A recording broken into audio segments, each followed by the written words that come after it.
I think we're live. It's looking good. I think we're live, and with that, we're going to begin today's ESAHangout. Hello and welcome to the Rosetta mission hangout. ESAHangout focusing on the topic, how we arrive at a comet. My name is Daniel Scuka. I'm senior editor for spacecraft operations, and I'm here at ESAC, ESA's Mission Control Center in Germany, together with Rosetta Flight Director Andrea Accomazzo. Andrea, thanks for joining us. Thank you, Daniel. In S-Tech, we're also joined by Fred Jansen. He's working at ESA's Technical Center in the Netherlands, and he is our Rosetta mission manager. Fred, also, thank you very much for joining our ESAHangout today. Thank you, Daniel. And we have a special guest, certainly the most distant one. We're joined by Padma Yanamandra-Fisher, an astronomer and physicist at Colorado Space Science Institute. She's logging in today from JPL, NASA's JPL, the Jet Propulsion Lab in California. Padma, thank you very much for getting up so incredibly early in the morning to join our ESAHangout. Thank you, Daniel. Just a quick note on Padma. She is actually one of the coordinators on the CIOC, the Coordinated Investigations of Comets. It's an international grouping of professional and non-professional astronomers and space scientists, and she's going to share with us today some of the latest news on the ground observation campaign looking at Comet 67P. In the first half of today's ESAHangout, I'll ask each of our guests to provide us an update from their particular areas, and in the second half, we'll actually answer as many of your questions as we can get to. We do invite you to send in your questions. You can send them via Twitter using the Ask Rosetta hashtag. You can also post them right here in the Google Plus channel. And our colleagues from the ESA social media team, Maria Bennett and Emily Baldwin, are working behind the scenes to scan through all of your questions, extract them, and put them together. And I'll put them up on a laptop here just to my side. So we hope we can actually get around to answering as many of those as we can. Right, without too much more, I'd like to get started. And I'd like to begin with Andrea. You're here at ESAC working on working with the Rosetta Flight Control Team. And we're wondering if you can give us an update on mission progress so far since Wake Up in January, and how things are looking as we look forward to arrival at the comet on the 6th of August. 6th of August. All right, thanks, Daniel.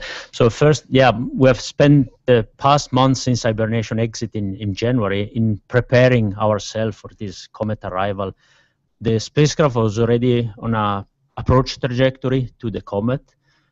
This approach would have been far too distant from the comet than what our scientists want to do, so we had to prepare it further. The first thing we did was to check out completely the spacecraft. This took a couple of weeks, and we found the spacecraft in an excellent status after the hibernation. Then we took care of checking out the full instrument complement, the scientific instruments on board the spacecraft. This took much longer. We spent 6 weeks full-time working on this issue. And the great news of this is that neither the spacecraft nor the instrument had suffered any damage throughout this almost 3 years hibernation. This was fantastic news for us. After this, we were in a position to start maneuvering towards the comet. And this is what we have started doing in May. Early May, we started performing some maneuvers to divert the trajectory of the spacecraft more into the direction of the comet. So we are on an approach trajectory that is getting closer and closer to the comet.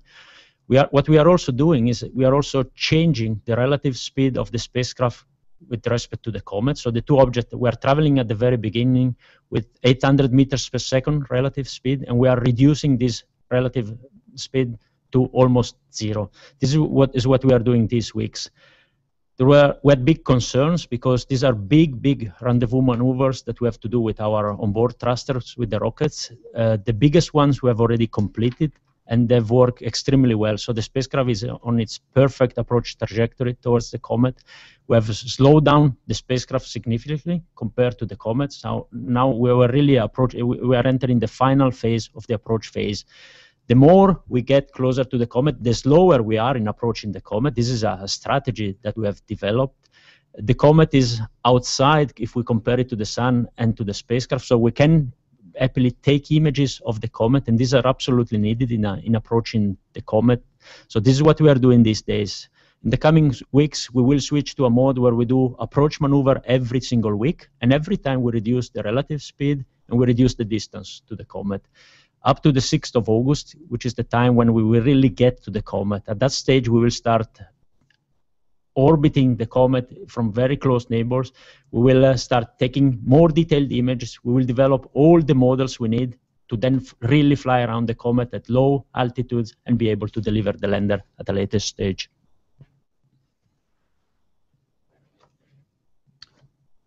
We're just going to zoom back out here and get back on the camera. Great, thank you, Andreas. Now, I'm just wondering, what does it look like when we arrive at the comet? What sort of orbits do we do around the comet? How do we actually stay close to it? Because I understand we actually don't have a very strong gravity once we first get there. Yeah, that's correct. There are 3 things we have to do to be able to accomplish our scientific objectives, which is rendezvous and orbit the comet. The first thing is to approach the comet, and this is, as I said, is what we are doing now. We had a big uncertainty on the position of the comet itself, and this we have to resolve, and we do it by taking navigation images. This process has been started. We have exercised something similar in the past when flying next to asteroids, and we are doing this. Once we get to the comet on the 6th of August, we have to face the fact that we know very little of the object we want to orbit and we want to characterize. We don't know the gravity potential. We have some estimations, but we don't know it. We don't know the attitude of this object. We don't know the rotational status of this object. We don't know the shape. We don't know anything. And if we want to orbit this object, then we have to resolve all these characteristics. So we initiate a characterization phase.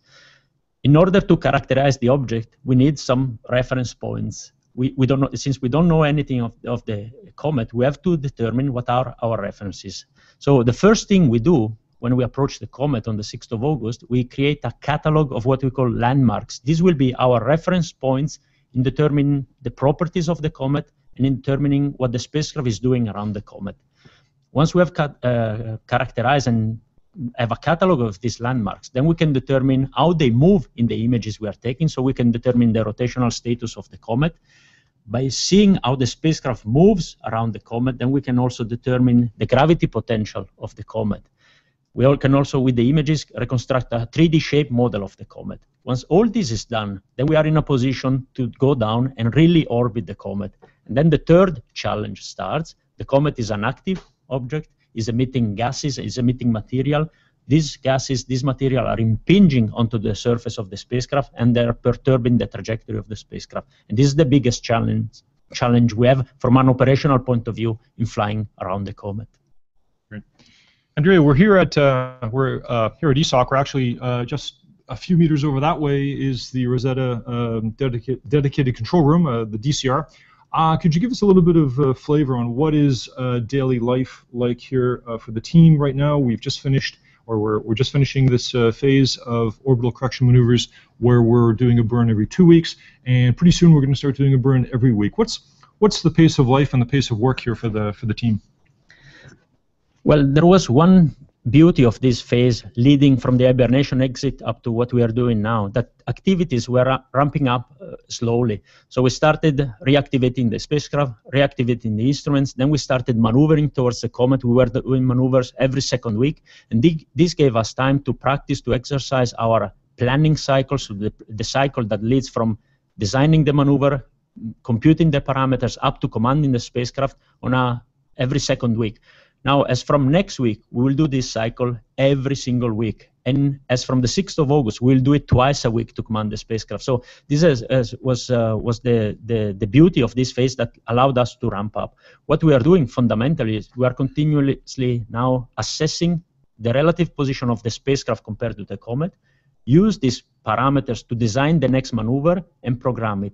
In parallel, some of the instruments are already performing scientific activities, so we are receiving inputs from the colleagues sitting in ESA, the Science Operations Center, that are collecting the inputs from the scientists, putting them together in a timeline for scientific operations, and we are also preparing the commands to operate the instruments for observations. The more we go into the mission, the more activities the more demanding from a timing point of view will be, the more tight, or the tighter will be, our deadlines will be. And this, we are preparing ourselves for this challenging phase. Good stuff, thank you. I see there are already a couple of questions which probably will best go to Andrea. A couple of people are asking about the actual delta V that we have to achieve. You had mentioned about this approximately 800 meters per second to get up to the comet. Also about some of the landmarks on the comet that we'll be looking for. I'll put those on pause for right now. We're just into the first bit of our hangout today. I'd actually like to switch over to Fred Jansen in STech and get his update, and keep posting your questions. We'll gather them here and place them to our guests a little bit later on in the program. Fred, you're mission manager for Rosetta. It's actually one of the most exciting, challenging, and incredible missions ESA has done or is doing this year anyways. It's a pretty big job. What are the things that you have to do on a daily basis to keep the mission functioning and to keep all the people who are involved in the mission more or less coordinated? Well, first of all, trying not to panic, and then on a more serious note, my job is about making sure that all the elements involved in Rosetta interact in the correct way, and that they're all able to do their work, so that all the infrastructure, all the support, everything is there. And that, I mean, you have mentioned now a few of the building blocks of Rosetta, which is the Mission Operations Center in Darmstadt, at ESOC, and the science operations in Spain. But of course, we have a number of BI teams, 11 something on the orbiter, 10 on the lander, and that are the interfaces also with other groups involved in the science planning. And for all those interactions to work, I need to follow what they do and try to spot things which could block progress, and try to make sure that all the elements are there. One of the things that Andrea mentioned, of course, is that it's already difficult enough flying at the Comet, assuming we know what it's like. But the big thing is, we don't know what it's like. So in science planning, for example, we take multiple approaches. We have a low activity planning and a high activity planning going on in parallel. On top of that, there are uncertainties which are quite natural as to the landing. We have a nominal date, but it could be that through whatever, we have to go for a backup landing site, and that delays everything and throws everything in the air again. So at the moment, from the science planning side of things, there are at least 5-6 different threads running in parallel. The planning of the operations just before we are at the Comet, the long-term planning of operations after that, etc. And I'm just trying to make sure that everybody can do their job. And of course, in a project like this, where there is a lot of work, you also have a lot of stress, because people make very long working days. And well, not surprisingly, a big fraction of my work is to make sure that people keep on communicating efficiently while under such immense stress. Fred, I wonder if you could give us a little bit of a flavor, a little bit of the sense of the international scope, the number of countries or the number of institutes that are working on the science side of Rosetta. It would be difficult to estimate the number of institutes, but it's basically all the member states of ESA are there. And then there is, of course, large contributions from NASA, and so effectively you're talking about something like 13, 15 countries and at least something like 40, 50 different institutes throughout the world, Europe and the US being involved in this. And if you think about number of people, to give an idea, there are some 30 people at ESOC, some 30 at ESAC, and then in the PI teams on the orbiter, I would estimate together at the moment something of 100 in Europe, and there must be another 25, 30 at least in the US. And that's then the orbiter part. On the lander side, there is Cologne, Toulouse, CNES, and the PIs there, and I think that together is also somewhere between 40, 50 people at least at the moment. So it's a very large number of people fully dedicated to this mission. Great. Fred, actually, one more question I wanted to toss your way is just yesterday we had an update in our Rosetta blog showing an animation of some of the NavCam images. Could you explain a little bit about where those images came from and how they're actually being used? Well, the images are from the navigation camera, the NavCam that Andrea already mentioned, which is the thing we will be using to navigate and point at the comet using the landmarks that we will establish early August. This NavCam at the moment is used to determine where we are relative to the comet. It's being used together with images from the OSIRIS camera, but we are now getting close enough such that the NavCam can do it on its own. And this camera has been taking images multiple times a day from the 8th of May onwards. And what was yesterday released was basically a daily image of the NavCam in some very poor amateur way put together in a movie by me, unfortunately. That's why it's amateur. And released for the public to see Rosetta, or basically the comet, moving with respect to the sky background, the stars. Great. Yes, I know. Talking to the flight dynamics guys here at ESAH, they're using those images in an integral way to help to locate the position of the comet and plan some of the burns. You mentioned actually NASA, and I thought a quick question back to Andrea. Could you give us a little bit of an overview on how we're cooperating with NASA? I know we're working with the ground stations and some other areas to work the mission. Yes, the collaboration with NASA is there since the very beginning on Rosetta. It's an international mission, so it's a collaboration between ESA and NASA. NASA are providing two instruments, full instruments on board the spacecraft, and some other parts of other instruments. In exchange, they're providing also some services to us.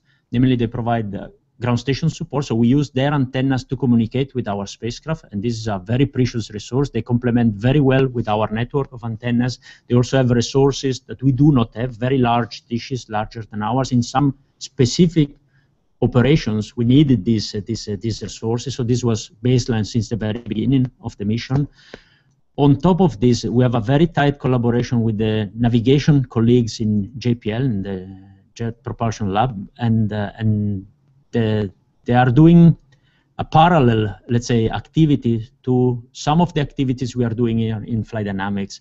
And this is done for two purposes. First, we exploit together this unique opportunity of this fantastic mission and this challenging operation to develop in each respective center the capability to conduct these operations, but this also is a sort of insurance that we are doing proper job, so we can cross-check continuously with them that the data are consistent, and this is, of course, enhances dramatically the reliability of the mission itself, and this is a marvelous sign of cooperation in my view. Good stuff. Actually, speaking of NASA, maybe, or the U.S., maybe this is a good time to segue over to our guest from the U.S., Padma. If you're still awake, I know it's sometime before 5 a.m. in the morning there. I wonder if you could give us an overview, in general terms, of what's happening with the ground observation campaign and some of the results that you have seen or that you're hoping to see, looking at 67P from a number of different countries.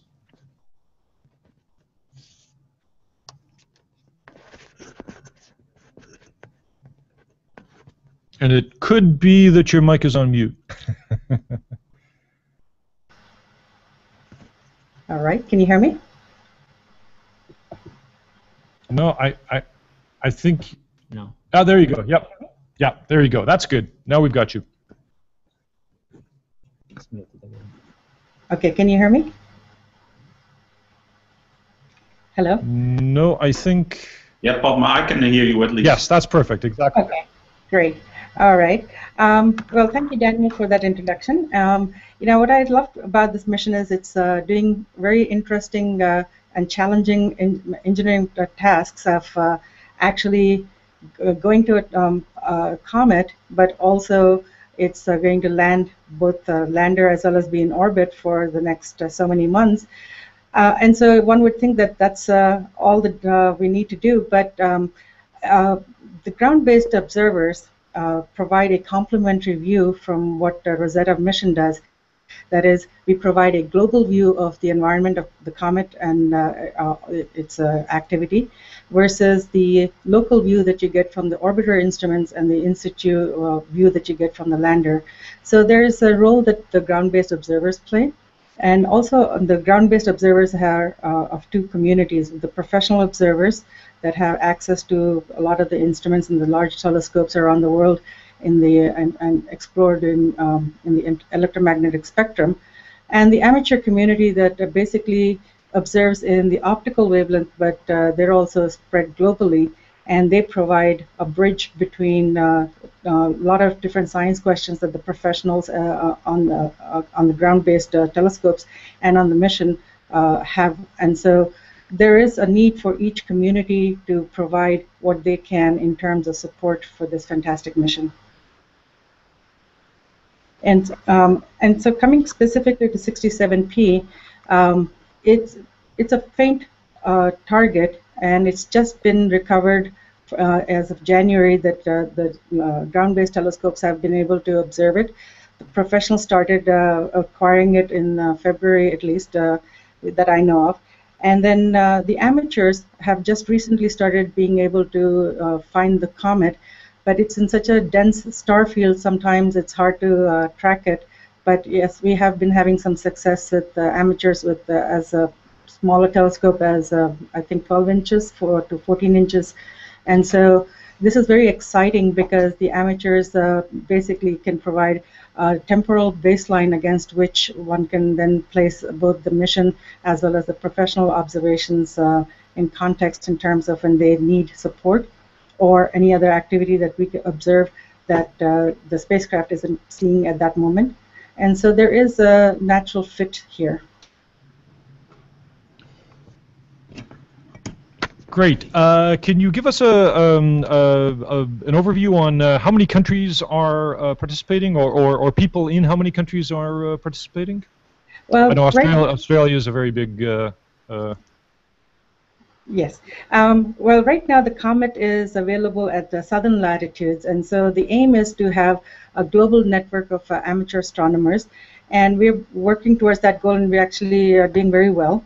But since the Comet is available only in the southern hemisphere, we've had lots of amateur astronomers trying from Australia.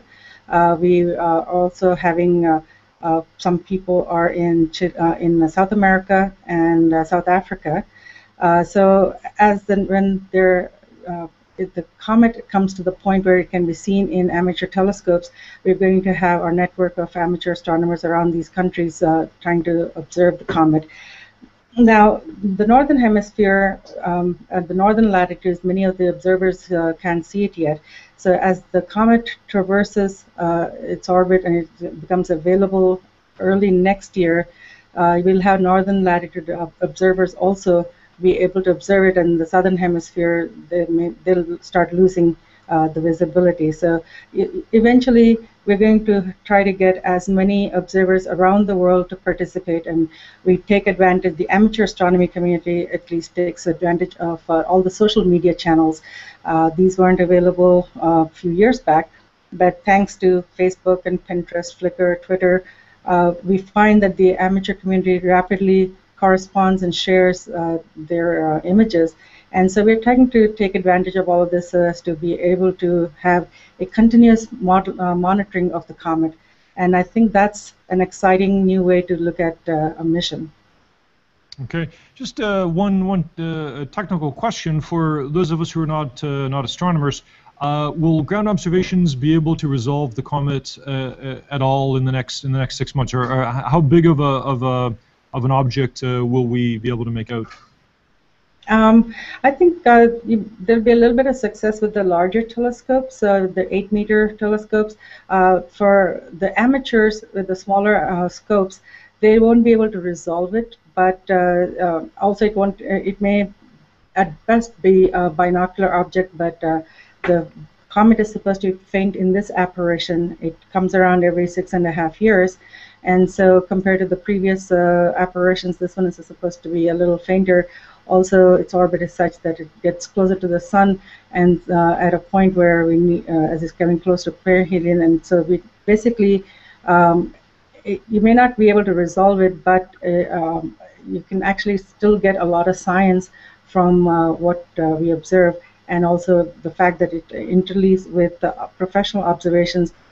The professionals will be able to see, I think they'll be able to get a lot more spatial as well as spectral resolution than the amateurs will. Great, thank you very much. I'm seeing a number of questions coming in via Twitter and in the Google channel, and I think maybe we could start looking at some of those. And the first one I'm looking at is from Antonio Garcia. He's asking, I think this is for you, Andrea, are the landmarks that you mentioned on the Comet, are they going to be established using automatic methods or algorithms, or is it done manually with by eyeballs? Well, this is the first time we do anything like that. So we have developed a software to help us or to do it automatically. But in the very beginning, we will start the process definitely manually. This is because we want to test. This is a first experience. Of course, we have done our testing. But definitely, we are capable of running the process in both modes. And this is what we do. We will definitely start manually. And after a while, if the automatic method proves to be reliable, then we will use it. Great. And I see a question coming from Jonathan Klump. He's actually teaching 17-year-old students, so that's high school. And he's curious about the thrust and delta V of the recent burns, and also curious about the percentage of error on the mission calculations. And this is in reference to our current sequence of 10 orbit correction maneuvers. Okay, as I said during my previous intervention, we had a relative speed to the Comet of roughly speaking 800 meters per second, a bit below that. But with the big maneuvers we have already done, we have almost canceled almost all of it. We are left with a bit more than 100 meters per second. And this is what we are going to, in the next maneuvers we do, we remove another 60 meters per second. And the next one is 25 meters per second. Then the relative velocity of the two objects will be very, very small. This is what we are doing. We're doing these maneuvers with very small thruster. The spacecraft is still, well, heavier than a ton. It's in the order of 2 tons right now, the spacecraft. So it's relatively heavy, and the thrusters are very small. So these burns are very, very long. The ones we have completed so far, the longest were more than 7 hours continuous thrusting, or 4 thrusters, and they are firing currently in the order of 5 to 6, 7 Newton each thruster. So the thrust we get is very, very low. Right. Now, correct me if I'm wrong. Those 3 initial burns, the 3 after the first burn number 2, 3, and 4, they were some of the biggest burns ESA has ever done in terms of a spacecraft running its thrusters for almost 8 hours. Well, definitely in terms of duration, absolutely. In terms of delta V, change of velocity, I can remember the one of Venus Express reaching Venus when we had the orbit insertion. This was 1,300 meters per second in a single burn, but with a much, much bigger engine. It was only 40 or 50 minutes burn. Right. These are thrusters. Right. Another question, which actually is a very timely question, and it's coming in from Zuzana Kovic. She says, do we have any idea why the Comet's activity has declined over the past few days? What is the effect of the Comet activity on the mission success? And Fred, I wonder if you want to address that one? Well, yeah, as we, to start with the first part, as was released earlier in an Osiris sequence of images towards the end of April, we saw an increase in activity of the Comet, which, as we said in a recent release, has died down again. But this was a bit unexpected. On the other hand, it tells us it's a comet, and it's active, and it will do this continuously. And that's what's difficult about this mission. I mean, it's difficult enough getting there and flying around an almost gravity-free object, but then this thing throwing balls at you all the time with 40, 50 kilos of ice is a very complex thing. Right, and Padma, I'm wondering, has anyone on the ground been able to actually track or get an indication of the comet's coma, or the degree of activity with the coma, looking at it from Earth? Actually, no, and yes and no. We have members who have indicated that they have detected the comet and shared some images with us. And we wrote a blog about that. And following the blog, we found out that other folks had also been observing the comet as early as March, I believe.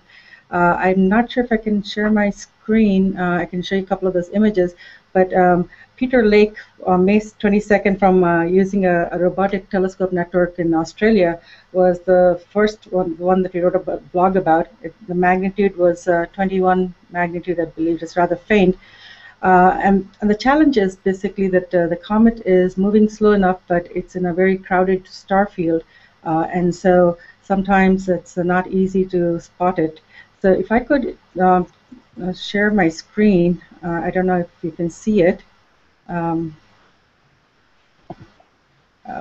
you see the screen? No, we're still seeing you right now. Oh, okay. I'm not sure I know how to share the screen then. Well, while I figured that out, but yes, we as recently as last night, another observer from Puerto Rico said that he actually was able to image what he thought was the comet, and again, it was in a very crowded star field, but it was close to several bright stars, so the magnitude seems to have increased a bit, but because it's so far, it's a faint object for us. For the amateurs, that is, we still cannot distinguish any kind of activity or coma around it. I haven't heard anything from the professionals, but the coordinator for the professional observations, Colin Snodgrass, is traveling, so I don't know the most recent results from the professional observations. But I guess, like Fred indicated, that the earlier activity was related to an outburst, and essentially the comet has quietened since then. What I'm impressed with is the fact that now that the smaller scopes are starting to pick up the comet, and so starting from maybe in a few months, we may be able to start seeing more structure or activity around the comet. Great, thank you. There's a question coming in also again from Antonio Garcia. And he's saying, as regards to cameras, I think this is for Fred and Andrea. Rosetta is equipped with OSIRIS, of course, that's the main optical instrument, and Philae with ROLIS. And his question is, will they be working together at the time of landing, or would it only be the ROLIS camera, for example? And are these devices capable of taking video? And I would add in the follow-on question is, will Rosetta be able to get shots of the lander landing? Okay, there are several questions here. We have more cameras, actually. We also have the navigation camera, which was already mentioned, and the lander is also equipped with a panoramic camera. It's called Shiva. So all these cameras can take images. They cannot take videos. We can reconstruct or build videos on ground, but on board, the files are single images. Operating together, well, this is up to us. We don't link the images, all of the images on ground, and some teams have access to multiple images or multiple sources for these images. Some teams only on one camera, so it depends. For sure, we will try to use them as much as we can. I can quote already that now for the navigation, for approaching the comet, we at ESOC, for the navigation purposes, we are using NavCam images, our navigation camera, and OSIRIS images. When we get to the comet, OSIRIS has actually two cameras, a wide-angle camera and narrow-angle camera. When we get to the comet, we'll use also the wide-angle camera of OSIRIS for our own purposes. So we combine all the sources together, definitely. I don't know, Fred, if you want to add anything. No, I'd just like to say that the landing itself, yes, we will make an attempt after the separation to look at the lander, and the lander will look back at Rosetta. And then at the time of landing, there is a combination of SIVA and ROLIS, which will be used to establish that we are on the comet, and that, for example, the legs of the lander have screwed in to the surface before we fire the harpoons. So especially around the landing, there is a whole interplay of all this imaging to make sure we know where the lander is, and that if the lander is on the surface, that we know that it has attached itself. Right. Thomas Uriel asks a question. Why did you put Rosetta into hibernation? Was it something to do with the power from the solar panels? Absolutely correct. This was baseline since the very beginning of the mission. I acknowledge the fact that it's an extremely brave decision, was a major technical and psychological challenge as well to put Rosetta in hibernation. We analyzed and challenged this design feature since the very beginning, since the late 90s. I was involved in this, but there was no chance. There was no chance to have flying Rosetta in a safe and reliable way, fully active at the distances to the sun we have been. So the less risky option was to hibernate Rosetta, because the power generated by the solar rays was not enough simply to keep the spacecraft in an operational mode. So that's why we had to hibernate it. Right. And again, I think another question for Andrea. How do you communicate with Rosetta? What is the operating system that is used in Rosetta? And how long do you have to wait before you get an answer back from the spacecraft? Okay, well, the communications are established to a radio frequency link. We have 2 bands on board, the radio frequency band at 2 gigahertz, Sierra band, S-band, or X-ray band around 8 gigahertz. This last one is the prime used for communication. The other one is either for radio science purposes or for scientific investigation or for backup modes. The communication occurred through big dishes, big antennas on ground, and then they established the communication with the spacecraft. The operating system, Rosetta, as an operating system that is a real-time system. You cannot imagine as your own PC, as a computer working in real time permanently. There's of course no graphical interface, and there is this software that was as an interface with our ground systems. We can send instructions to Rosetta to take actions, and we receive data back, which is what we call telemetry. This is what it is. Okay. And our one-way light time typically yes, right. Today is in the order of 24 minutes today. So 24 minutes to go to Rosetta and come back. The day of landing the Earth will be farther away. It's in the order of 30 minutes. Good. And actually, I think this one, Fred, is probably for you. It's asked by Nick Howes in the UK, and he's wondering about the contingency plan if the comet goes into a more significant outburst when the spacecraft is nearby.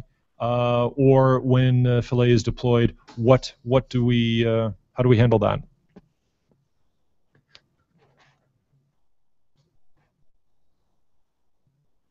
I think your mic may be muted. Yes, sorry for that, Daniel. There are 2 things here. No problem. The comet can have such an outburst that the spacecraft ends up in what we call safe mode, and then our procedures say we immediately basically go further away from the comet. That's the emergency situation. When we are normally flying at the comet, you have to imagine that the comet, which we navigate on, is rather close to Rosetta. But the comet pushes away Rosetta. So at some stage, our camera, because we are at a different point in space than we want it to be, no longer sees enough of the comet to be able to navigate. If that happens, we also have a plan, but then actively we steer further away from the comet to allow ourselves to operate. So these are basically the plans we have to deal with variations in cometary activity. And as I said, we continuously prepare for a low activity case and a high activity case science scenario. Do you want to add anything to that? Or? No. Yep. Okay. Good. Okay. There's another question coming in, and it's asking generally what type of imagery can we expect at rendezvous time? Can we expect some images? At what rate? Thanks and congratulations. That's coming in from Eduardo Lateo. So I wonder, Fred, would you like to respond to that on just what will we be able to see around rendezvous on the 6th? Yeah. Well, there is a subtlety here, of course, that we have said we have a plethora of cameras, and we will have lots of imagery. What you have to bear in mind, though, is that it's a science mission on which people, a large number of people, have invested a significant amount of time, between 10 and 20 years for a large number of the scientists involved. So not all the images will immediately become public, because there are scientific investigations which have to be done, and for that they have what we call a proprietary period, which is standard on all these science missions. So we will release a number of selected images showing the comet, of course, and what we do. But we cannot put all the images in one go on the market. Right. There's another question which we've mentioned about, Fred, you've mentioned about the activity at the Comet and how that does affect our spacecraft. The question is from Thomas Oriel. He writes, if I remember correctly, Giotto had some problem when it crossed the Halley's Comet tail. How will Rosetta manage that? And how does that compare to what happened with Giotto?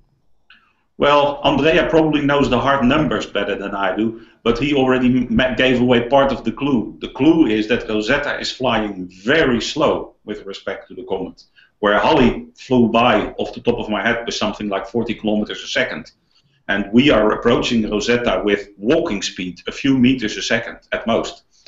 And that's why the dust that impinged Halley and was the problem with Halley is much less of a problem for Rosetta, because the energy of a particle goes with the square of the velocity.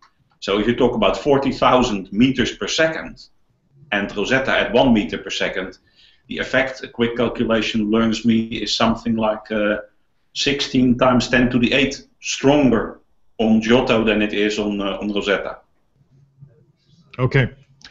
There's a question coming in from Jonathan Amos, whom I believe is located in the UK, and he says, is there any evidence of 67P spinning up or spinning down as a result of the observed recent activity? And I wonder if you've heard anything from the... Well, I'm afraid I'm not in a position to answer. First, because I'm not a scientist and I'm not processing the science data. I'm pretty sure the scientists are looking at these data, but I have no evidence of no news about this. I don't know, Fred, if you know anything.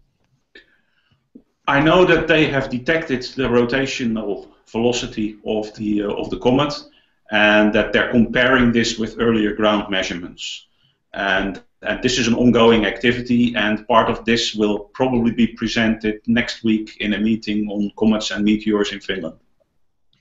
I think the interesting point there is that actually what we are doing here in characterizing the comet, it is very much a real-time activity. It's something that we're finding out as we go, and that's what makes this mission exciting. Well, Daniel, the crucial point here, of course, is you have to separate. We're doing science from flying the Rosetta, and what Andrea is doing, he does what is needed to fly Rosetta around the comet and deliver the lander, and we do that totally separated from the science to be able to not get in each other's way. Right. There's another question coming in from Ian Constantine, and I think this is for you, Padma. He's asking, when is perihelion for the comet, and is it expected to be naked eye visible at any point as it's approaching the sun?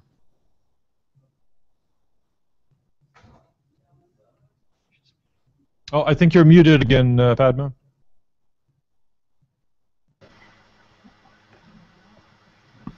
Okay. The comet is expected to reach perihelion on August 15, 2015. Yeah, that's better, yep.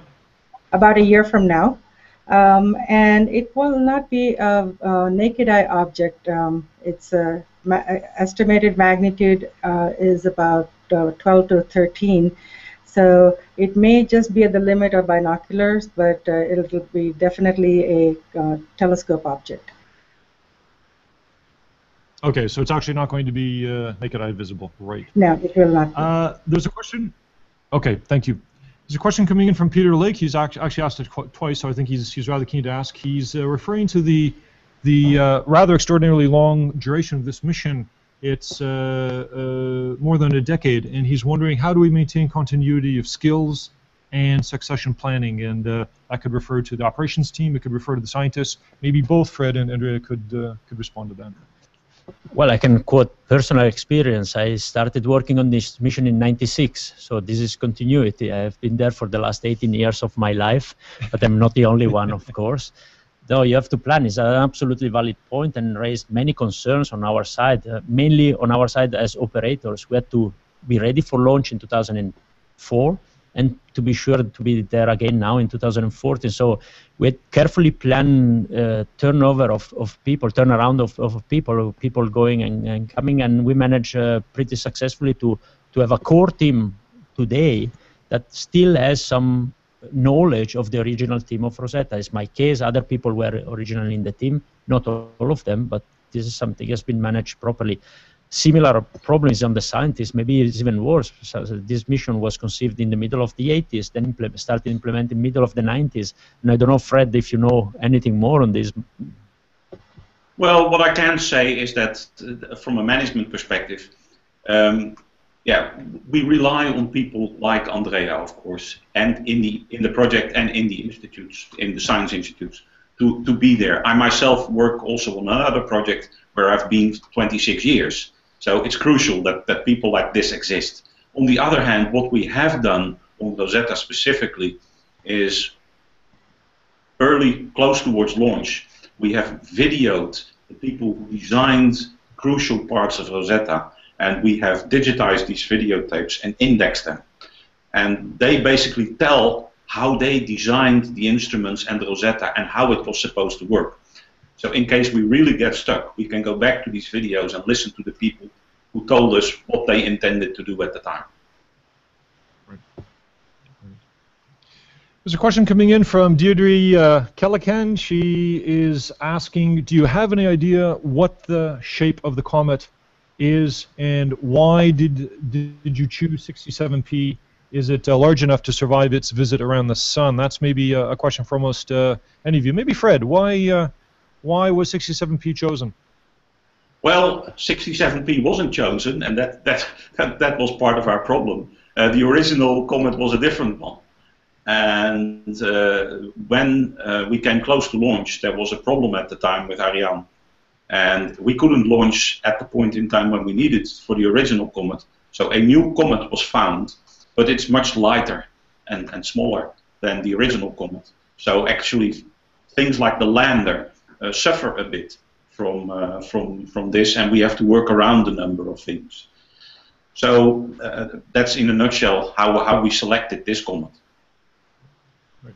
Padma, do we expect this comet to actually survive? Just recently we had Comet ISON doing its loop around the sun, and it kind of disappeared. What's our crystal ball forecast for 67P? Well, 67P is a periodic comet, so it has an orbital period of 6.5 years. So every 6 to 7 years, we have at least seen it 7 times before, and so I don't see any reason why we won't see it again. The last apparition was in 2009, and so since 1962, I believe it's come about 8 times. So I think yes, there's a high probability it'll survive, unlike ISON, but each apparition is a little different, and so how it will be on this next passage, that's to be TBD, to be determined when it happens to come by again. Okay. And on the question asking about, yeah, go ahead. Yeah, Fred. There was a question you had. That was part of the question I forgot to answer, which is about the shape of the comet. Exactly. What we currently know about the shape of the comet is from light curve measurements done by Hubble, and there is a so-called Lamy model, which basically interprets that light curve and made a comet shape out of it. Evidently, one of the first things we look at to do with Rosetta is to revisit that with more up and close measurements. Right. I'm looking at the next question here, and it is coming in from, I think this is for you, Fred. It's asking, why don't we see any changes in the trajectory during the last burn in the video? Shouldn't it be visible in the nav cam? And I think that's in reference to our navcam animation published just yesterday. Well, it's a bit complex, but yes, if you look purely at the speed of Rosetta with respect to the comet, you would say, yes, we are much slower, as Andrea already said. So the sky should move much slower behind Rosetta. However, at the same time, we're coming much closer. And the movement of the sky is a projection effect because the navcam is pointed towards the comet. So it's a combination of getting closer and slowing down, which keeps the sky roughly at a constant rate per day, in degrees per day, that it moves with respect to Rosetta, Comet, and the sky. Right. Okay. Good. We're looking here at a couple more questions. There are a few more coming in here. This is one coming from Elisabetta, Bonora. She says, under what light conditions can Philae's CCD work? I wonder how will be the landscape, how will be the with respect to light refraction, opacity, and shadows. Do we have an idea, any forecasts on what Philae sees on the surface? Well, no, I definitely not entitled. Maybe Fred knows. Maybe Fred knows. Yeah, more experience. I know a bit more. These instruments are made to work in a variety of light conditions, and so the exposure time will actually be commanded or set rather shortly before the actual landing, such that we know more about the density. In general, it is one of the big unknowns. The lander has two elements. It works on batteries the first 60-something hours. After that, it has to recharge its battery from a solar array. And how much science we can do after the initial sequence actually depends on how much sunlight there will be on these solar arrays. That depends on the amount of dust, gas in the atmosphere, but also how much crud basically settled on top of the solar arrays during the landing. So there is a significant number of unknowns there, yes. Right. There's a question coming from Adrian Newsom, and he's asking, are you going to leave Rosetta on the Comet or at the Comet? Simply leave it recording data as the Comet goes nearer to the Sun, and then finally back out away from the Sun again. So basically asking what becomes of Rosetta and the lander in the future? Well, definitely there's no energy enough on board Rosetta, so chemical propulsion to move Rosetta away, farther away from the Comet orbit. So we'll be forever either around the Comet or maybe on the Comet. I don't know yet. We will see with Fred. We will decide in the coming years what to do. But definitely, it's not a mission that can go far away from that Comet, definitely. So it will remain forever there. Fred, do you want to add anything to that? No, Andrea said it all. Right, okay. Well, one thing, an important thing to realize about Rosetta is that, of course, we're all highly excited about the landing happening in November. But after that, the science of Rosetta continues, and actually a lot of the science of Rosetta continues, flying along with the Comet until, well, somewhere in 2016, when we, as Andrea says, we will run out of steam. And a very large fraction of the overall Rosetta science will be done by the orbiter. So we have to keep this into perspective. So basically what you're saying is we're getting a lot of the science benefit once we've arrived at the Comet, and our spacecraft is following the Comet as it arcs around the Sun. That's our... that's the mission. That's our mission. Yes. Right. This question coming in from Maulana Mormar. I'm sorry, I'm not pronouncing that very well. He's saying, what will you do after you put down the Philae lander on the Comet, and what is your next destination? Seems like a rather general question. Shall I give it a go? Sure. Yeah. Well, as I said, the Philae lander has an autonomous science sequence for the first 60 hours, which it will execute. After that, it will recharge the batteries, and we expect that we can operate something like 1 hour every 48 hours. This will probably continue for another month, after which the lander will be inoperable, most likely. And Rosetta, as I say, flies along the Comet, but what it does actually, it flies on specially designed trajectories, which sometimes come close to the Comet, sometimes go further away, and we do all kinds of campaigns in those special roller coaster-like orbits around the Comet. Right. We're coming towards the end of our ESA Hangout, and I'd like to ask each of our guests to give a quick, just a couple of minute summary, what you're looking forward to in the next couple of weeks, next few weeks, what's coming up on your schedules, and what you're looking forward to. Padma, we could start with you. What's coming up in the next little while? Let's see. I'm going to see if I can do a quick screen share because what I want to say is in the next few weeks to months, we will be. I'm trying to figure out how to. Okay. Yep, it's there. Let me see. Okay. I have multiple screens showing up on mine. I don't know how it looks for you folks. If you screen share the video, it goes into a recursive loop. Oh gosh. Okay. How do I? Okay. I was just trying to show some images from the amateur astronomers that have been shared recently, and I think as time I'm trying to stop the screen share, but okay. Well, sorry, I couldn't get that graphic up. But as time goes on for this mission for the next year, 15, 18 months, the amateurs are going to be able to do a lot more imaging of the comet, so that we can actually also feed into science questions like basically the light curve of the comet, also any other activity features that come out, outbursts. And so the fact that the amateurs can now pick it up in a smaller scope is very exciting. Some of the amateurs can actually do a spectroscopy, so trying to understand the chemical species that you see in the coma and further in the environment of the comet. Those are going to be very exciting advances. And so we're looking forward to all of that, and as well as our collaboration with the scientists, depending on how and where they need support when they're observing or when they're not observing. And so we have an army of amateur astronomers willing to help, as well as on standby, so to speak, on a moment's notice. So that's a very exciting aspect of this campaign. Great. Andrea, I'll pass to you. What's coming up in the next few weeks that's keeping you busy? As I said, we have entered now the final approach phase to the comet.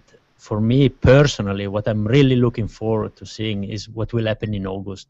On the last weeks in July, last days in July, when we really get there to the object, we characterize the object. We have to do this in a very short period of time. This is a major challenge. Once we have done this, then we are in a position to really fly around the comet. I'm really looking forward to see this happening. Is the first step to do. There's much more to do beyond that. The first one to come up is the global characterization to be able to land onto the comet, something that has never been attempted. And as Fred say, much more to come afterwards. But the first step for me, the month of August, what we'll do in August is really the key for the rest of the mission is we rendezvous, we characterize, and we orbit the comet. This is what I want to see now. Great. And Fred, over to you. And actually, I'll toss out to you one of the most interesting questions that came in from Chris J. And he said, "What do you hope future Earthlings would say that Rosetta's main achievement was?" Let me answer in a philosophical way. If future Earthlings know about Rosetta and remember it, I think we've done a good job. Because this is not trivial to get your place in history.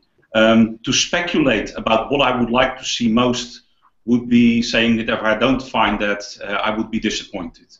But evidently some of the primary science objectives, larger molecules which could be building blocks of complex chemicals which eventually could make up life, are things we are really looking forward to. And I think that would definitely make its mark into the history books.